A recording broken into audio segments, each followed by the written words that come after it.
दोस्तों, जब मनुष्य जन्म लेता है तो उसके पास से सांसें तो होती हैं, परंतु उसके पास नाम नहीं होता है। जब मनुष्य की मृत्यु हो जाती है तो उसके पास नाम तो होता है, परंतु सांसें नहीं होती हैं।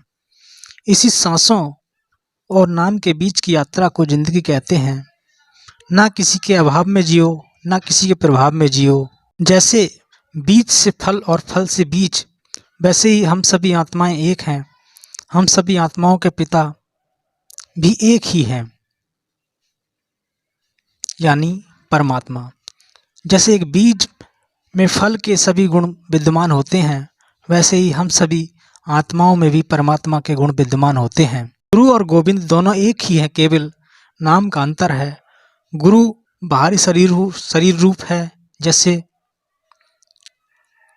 हमारा सूक्ष्म शरीर, किंतु अंदर से गुरु और आत्मा में कोई अंतर नहीं है। मन में अहंकार की भावना को त्याग करके, सहज होके क्रोध और मोह माया को त्याग के आत्म ध्यान करने से सतगुरु का दर्शन प्राप्त होगा, जिससे प्राणी का कल्याण होगा। जब तक मन मैल रूपी से विकार नहीं मिटेंगे, विकारों की भावना हमारे मन में रहेगी, तब तक परमात्मा के दर्शन प्राप्त नहीं हो सकते हैं। इसलिए मन में क्रोध, मोह, माया को त्याग कर सच्चे मन से परमात्मा का ध्यान करें, तभी परमात्मा की प्राप्ति हो सकती है।